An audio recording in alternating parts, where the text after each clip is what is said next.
Ladies and gentlemen, please welcome to the stage Chief Master Sergeant of the Space Force, Chief Bentivegna. I'm on. I gotta go.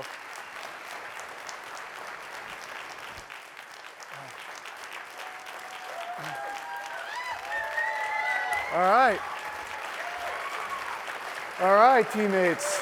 Thank you. Thank you. I appreciate it. Just as a reminder, I am not the last speaker. I know you're all excited to see me, but I'm not the last speaker. Hey, what a way to start the first day of the second annual SFA Spacepower Conference. So I just want to say thank you to SFA as being a partner. This is a phenomenal opportunity for us to get together and talk about the business that we love and they're all part of. I had an opportunity to talk to someone in the crowd, and they said, man, this feels like family coming back to SFA for the second year. And I said, yeah, I mean, because we all have a passion for what we do, and SFA gives us the opportunity to come together and talk about these things that are important to us. So thanks very much for doing that. And I just want to say to Bill Wolf, hey, thanks a lot. You know, he talked a little bit this morning that over the last couple of months, him and I personally have been kind of interacting with one another, talking about the next couple of days to make sure that it was an event, an environment that the Guardians are going to enjoy, that it's meaningful and developmental for them. So I really do appreciate the relationship with Bill and getting after that, because it really is important. It has been a big week. A big week. So, you know, we started talking this morning, General Salsom and I, we talked about the Guardian Arena that we started with on Sunday and Monday, right? What a phenomenal event that was. And then we roll right into SFA, and the next couple of days being here, getting developed, having really good conversations that are meaningful. And then for those of you who are brave enough, the Space Force 10-miler will occur on Saturday at Cape Canaveral Space Force Station to celebrate our 5th birthday. So if you feel like joining us and continuing this camaraderie, you can join us running across Cape Canaveral for 10 miles on Saturday morning. It's going to be great. I'm told that the alligators are going to be pushed to the side. You don't have to worry about them like you did last year. But a big week, right? This is a big week for the Space Force, big week for Guardians, and we're just really happy to be here. But also, what makes this possible, and I talked a little bit about it this morning, even with the Guardian Arena, but it is the sponsors. Right? So thank you very much to the sponsors for allowing us to come together, supporting SFA, supporting the Space Force, supporting Guardians, to allow us to do things like this, come down to Florida, get a chance to connect, get a chance to have meaningful conversations, and really, we talk about what it means to be a Guardian in the United States Space Force. It's events and weeks like this that make all the difference. So for the sponsors, thanks very much for doing that.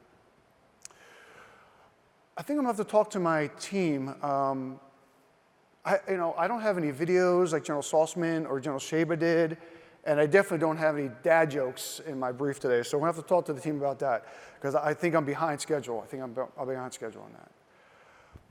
So what I want to do today, I have a couple things I want to talk to you about, and then in the end, I'm hoping to have some time to maybe do some couple Q&A questions. I want to hear what's on your mind. I want you to kind of say, hey, what I'm saying up on stage, you want clarification, want to challenge me on it? Let's have that conversation, right? That's what this family business is about. So we'll do that.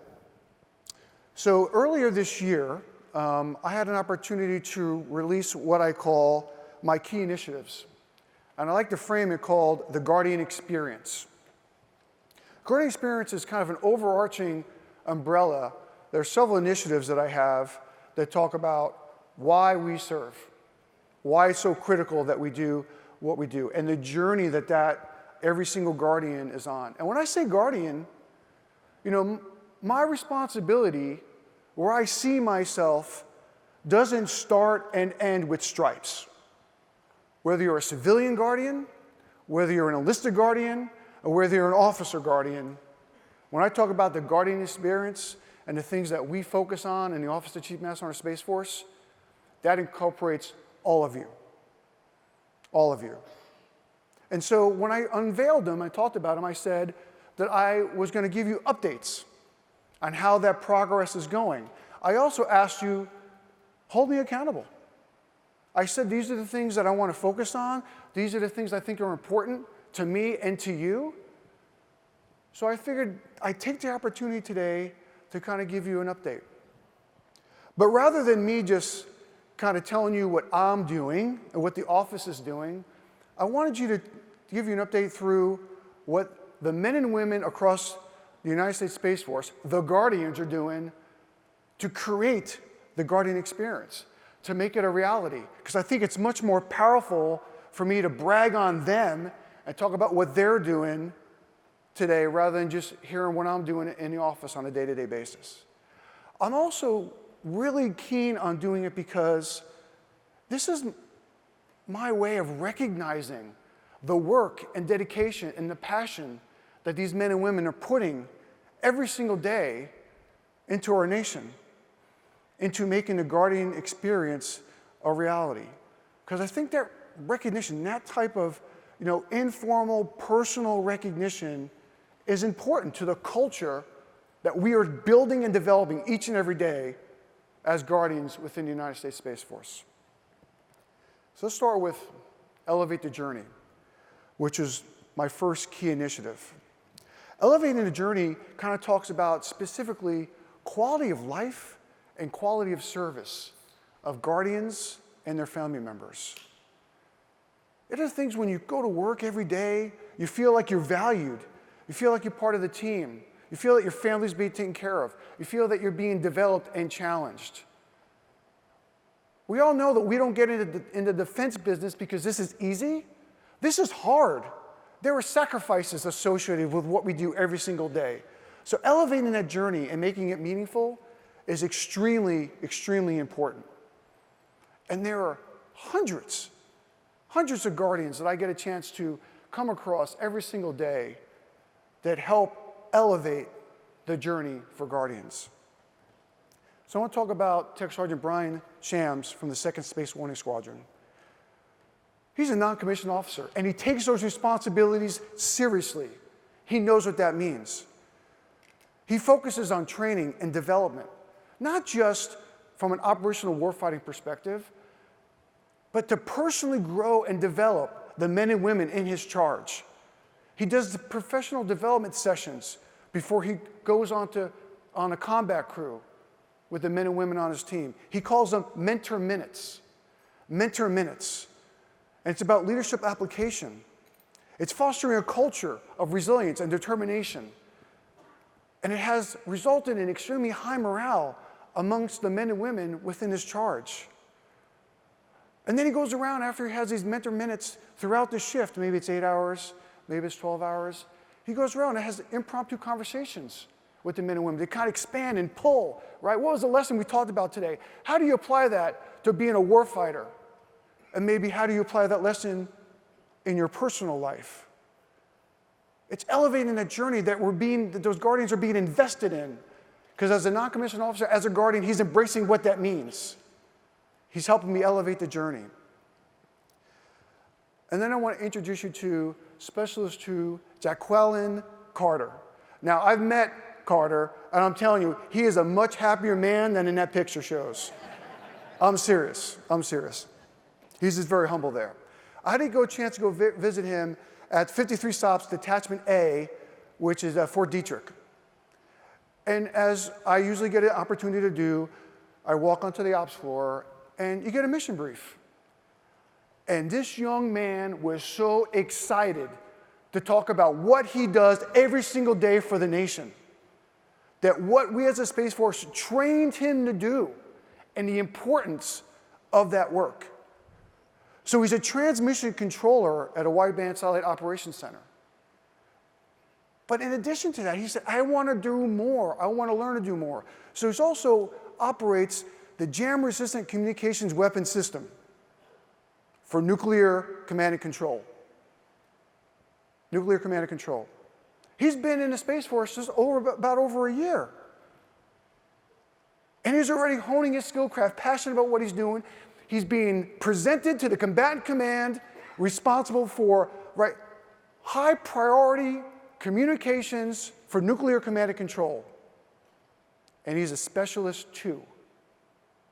Not only is he a warfighter, but he takes his skill craft very seriously.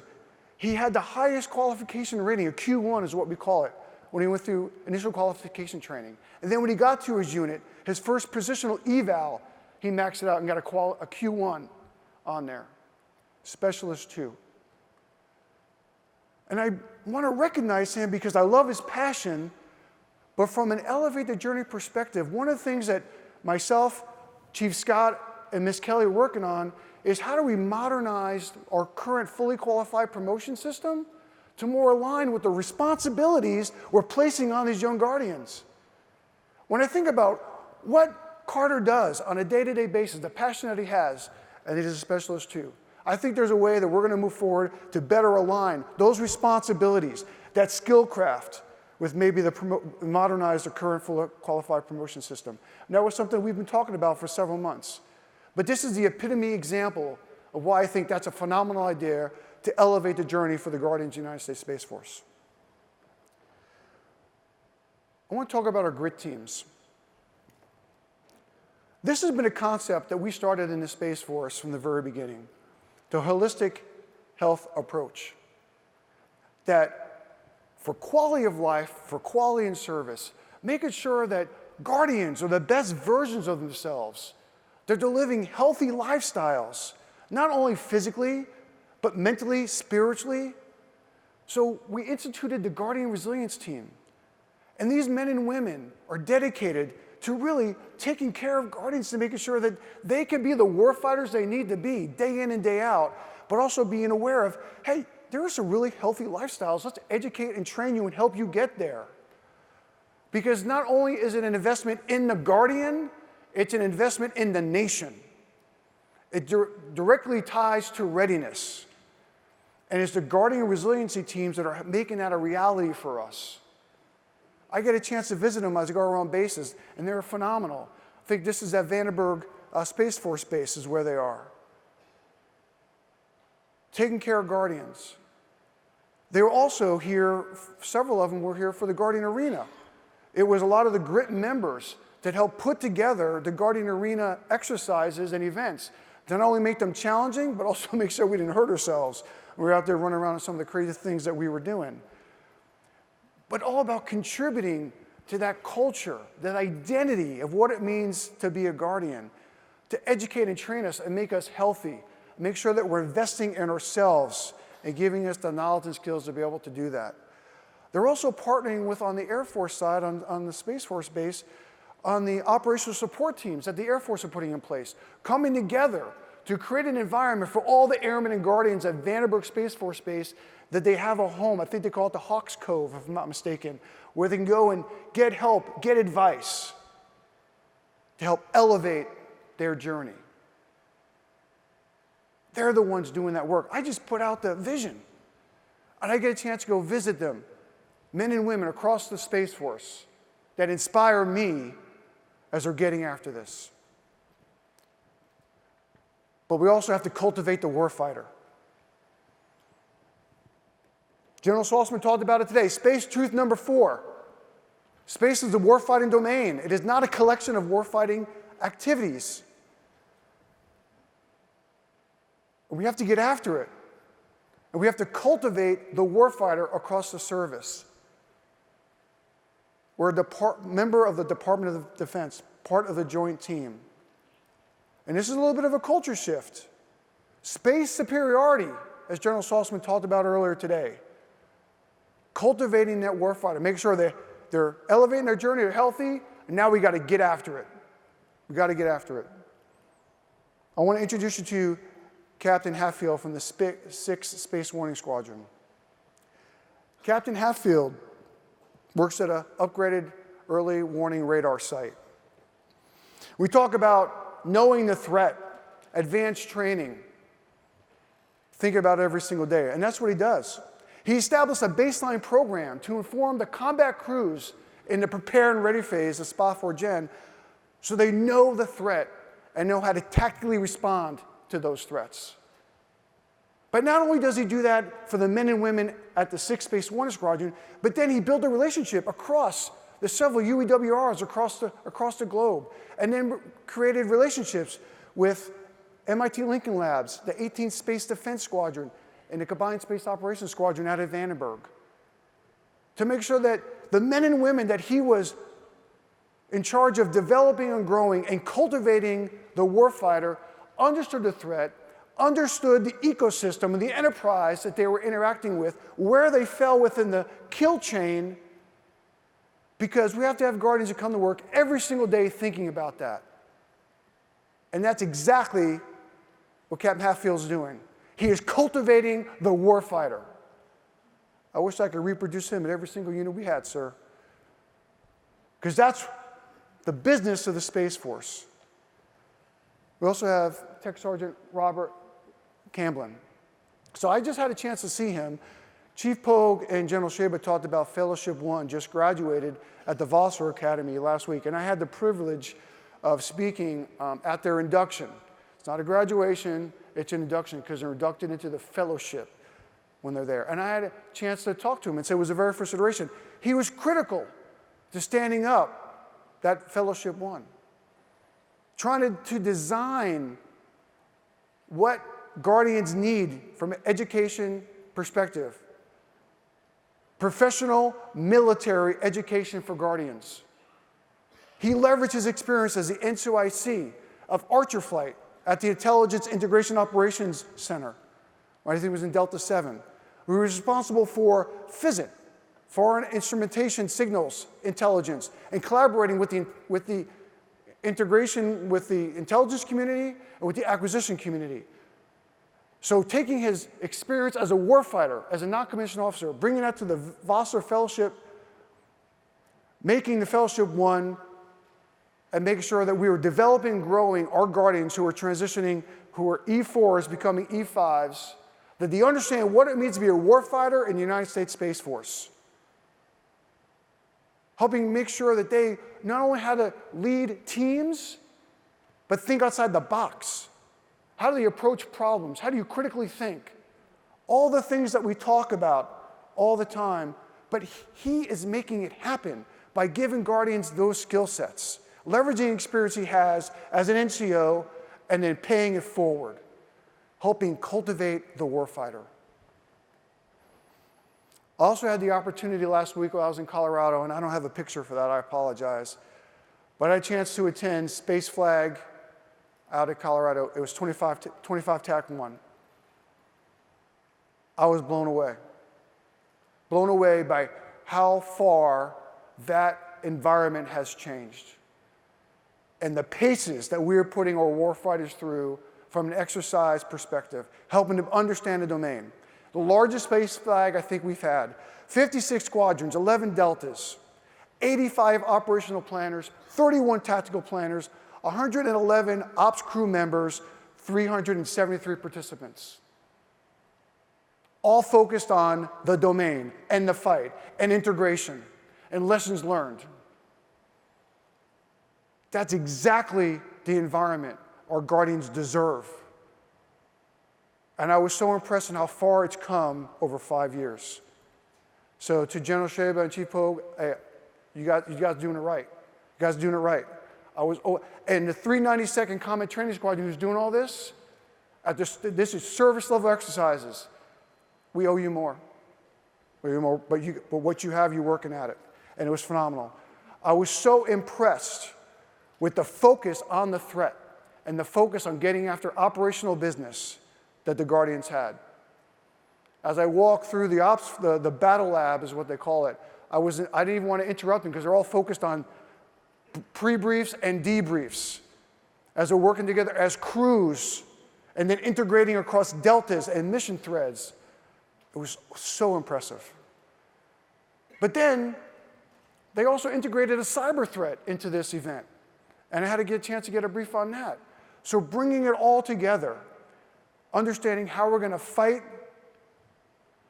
in a real environment, understanding that cyber is something we have to get after, and it's not a side concern, integrating into Space Flag, and then giving hard problem sets to the cyber professionals, the cyber operators that were participating in Space Flag. Cultivating the warfighter. And if that wasn't enough, as I'm getting my briefings, I get a brief from Tech Sergeant Robert Hero. Tech Sergeant Robert, he's one of our AIC grads. And he's telling me what's going on during the event. And I said to him, I said, hey, Hero, like, what's your role here at Space Flag? Because you seem pretty knowledgeable about what's going on, and you've been walking me through. And he goes, oh, I'm the Space Flag Director. Tech Sergeant Hero, Space Flag Director. And then I'm walking through, and I'm getting briefed on the system upgrades, right, that allowed the 392nd to kind of create the environment with right, the virtual stream and the threats and the infrastructure they built to create this space flag. And I have Sergeant Connor Aldridge briefing me about how they expanded it and kind of built it out and some things on the back end they got to work on. I said, hey, what are you doing here? He goes, well, I'm the battle lab director. You know, when General Saltzman and I talk about the officer enlisted civilian document that came out, the roles and responsibilities, and General Saltzman said, hey, B9, the enlisted guardians of the Space Force are the war fighters of the service. Like, they got to be the subject matter experts on their weapon system. They got to get after it. Because I'm focused on developing my officers. I need you. We got to get after, we got to empower the enlisted corps to get after it. Battle Lab Director, Space Flag Director, delivering vital, realistic, and relevant training to the men and women across the Space Force. That's what I'm talking about, cultivating the war fighter. I'm not doing that. They're doing it. They just heard me talk about it because they know it has to get done, and they're running after it. So I get a chance to stand on here and brag on them and give them some recognition. But we also have to worry about and think about how do we create the future. We have to build partnerships. We have to think, where's the Space Force going to be in 50 years, 10 years from now? We have to make those investments and those decisions today to get us to where we have to go. And part of it is we know we're not going to get there alone, right? We need partners like industry partners that are here today. We need our allies. I know I got a chance to talk to several of our allies that are in the audience today. Thanks for coming out, right? When we talk about creating the future, we got to make sure we're building those relationships, making those investments. We have to make sure we're being innovative, thinking outside the box. How do we take those resources we have, the limited resources we have, and do things smarter so we can get after the nation's business? That's talking about how we create the future. I want to talk to you about Lieutenant Anna Ford from the 2nd Space Launch Squadron. I had a chance to meet Lieutenant Ford. I think she might be in the audience. I was talking to her at Guardian Arena. When we talk about partnerships with industry, that's exactly what she's doing. She's fostering a strong relationship with United Launch Alliance, and the Vulcan project. Not only working on the eastern range, but on the western range as well. Right? Making sure quality assurance is being maintained.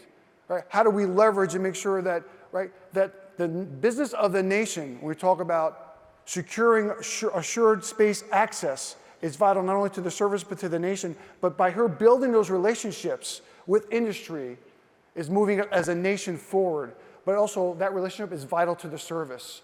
General Saltzman put out the commercial space strategy earlier this year, and that's exactly what it talked about. How do we integrate, how do we leverage, how do we operationalize what industry has to offer?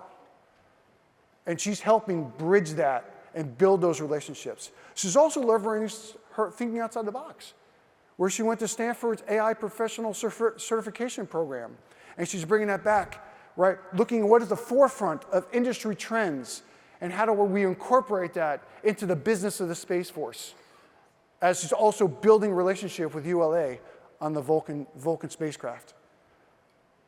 Creating the future is what she's doing. And then Tech Sergeant Lee Harder. Yeah, he's a production manager at Atlas at SSC. His team won the Space Force Generative AI Challenge not too long ago, trying to solve hard problems for the Space Force in an innovative way. How is it he's trying to work where he can free up cyber operators from maybe doing some mundane tasks that we can leverage AI to free them up to do the warfighting work we need them to do? How do we leverage AI to do that? And has a passion for it, so he's thinking outside the box, being innovative, and his team won. And now, right, the team is going to partner with a university to help produce what they thought about and see where that goes. Taking risk, being innovative. That's exactly what we need our guardians to do to create the future. And that's what he's doing. Specialist for Ella Chan. Yeah. Delta 5 at the CSPOC. She's a supercoder. So she has a passion for that. So she applied to become a supercoder, went through the cohort, and then brought those skills back to the CSPOC. And she used self-directed learning on her own to help find solutions to persistent challenges in Intel analysis, where she works in ISRD. She's doing the research, she's doing the design, she's doing the planning and the development to combine a better way to look at EMI trends to produce better analysis faster. Leveraging a passion she has, supercoder skills, dedicated to doing it, and she's helping us move forward. It's the innovation of these guardians that are creating a future for us. And I'm so proud of all of them. I also heard, I haven't met Ella yet, but I want to, but also she's a big motorcycle fan and dog fan, but I don't think she does that together. So I gotta go meet her. But this is exactly what gets me so excited about the opportunities we have as a service to create the future. To create the future.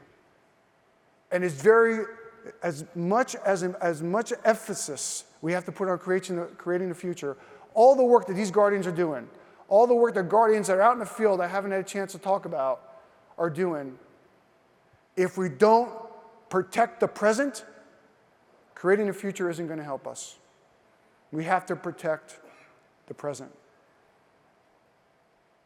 Guardians, you matter. We have got to take care of one another.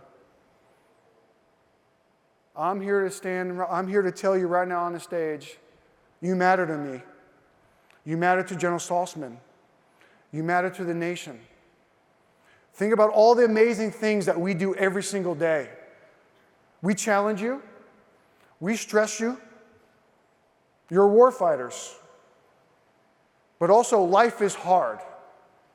Life is hard. But I don't care if you're wearing a suit. I don't care if you're wearing stripes. I don't care if you're wearing stars. That journey, you are never alone, no matter how hard it gets. And I need every one of you to remember that. None of you are alone. And you matter. And we need you. We've got to take care of one another. We have got to preserve the present for us to create the future. That is the culture that we are building in the United States Space Force. You matter. You're important. You have teammates that care about you. Don't ever forget that. Don't ever forget that.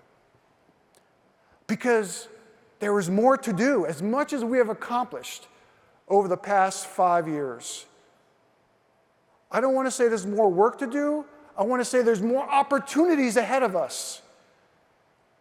And we need you to help us get us there and take advantage and embrace those opportunities.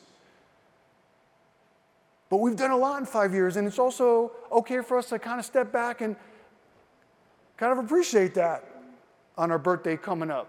That's important. But we got to protect the present. Look at that picture. That's a picture taken on a beach for a Guardian Arena yesterday. We're out there. They had a phenomenal time. Those are phenomenal human beings on that beach. I love them. We need you. We need you. Because though we've done a lot, we still have more opportunities going forward. But as normal on birthdays, end of years, it's kind of time maybe look back a little bit. So let's do a quick recap, if we will. So 2019, a lot of things happened in 2019. We said goodbye to a couple of things. I think we said goodbye to Game of Thrones. That ended. I think the Big Bang Theory, we said goodbye to them as well. Also saw the last movie in the Star Wars Skywalker trilogy. Yes, it was an end. But we also said hello to a few things. We said hello to Baby Yoda and The Mandalorian. Yes, that's very important to me. But we also said hello to the United States Space Force. The United States Space Force was created in 2018. And what an amazing journey it has been. We started with employee number 1.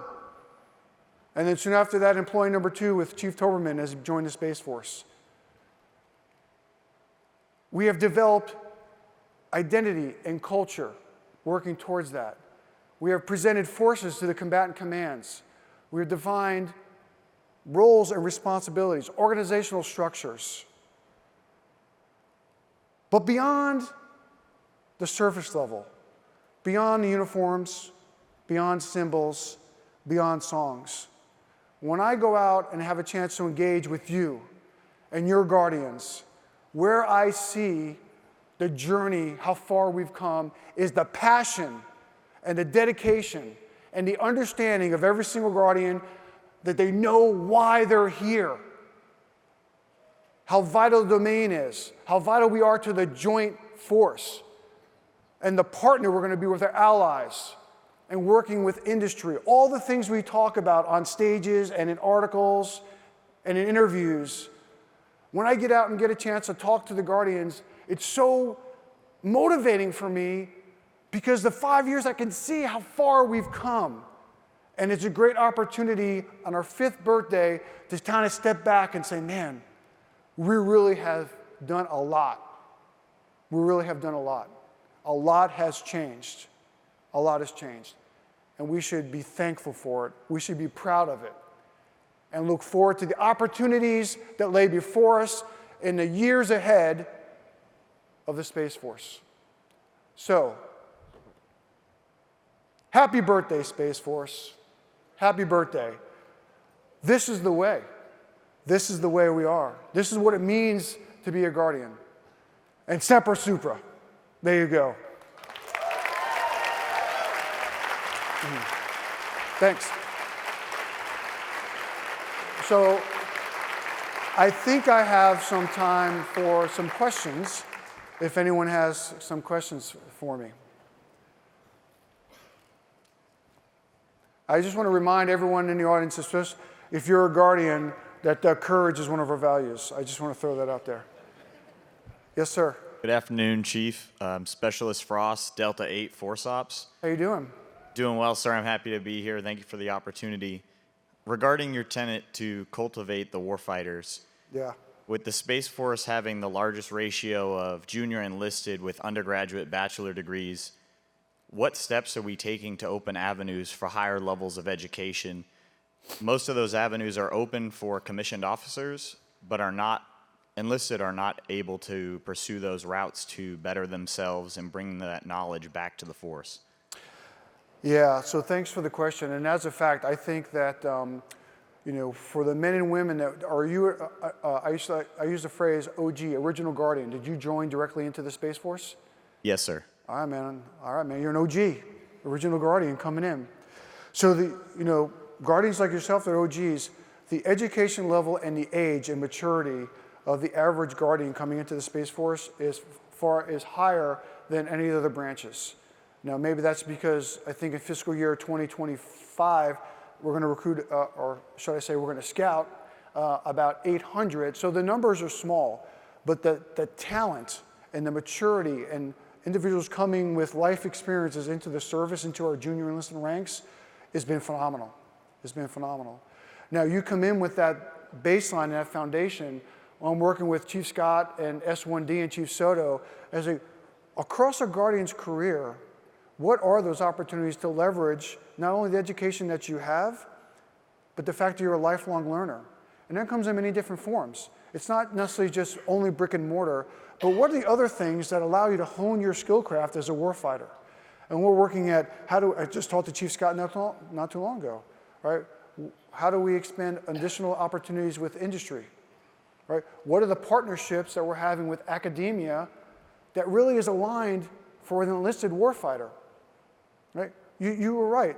On the officer side, there are many academic opportunities for education. Part of that is because it's mandated by Congress. It's law, it has to get done. But also, right, roles and responsibilities. there are certain roles and responsibilities, right, that development is very beneficial to the officer corps. So what is the right education and opportunity and development that we pour into the enlisted guardians? Some of it may overlap, much of it will not. So we are looking hard, building those relationships, but we don't want to rush to something until we understand what's the why.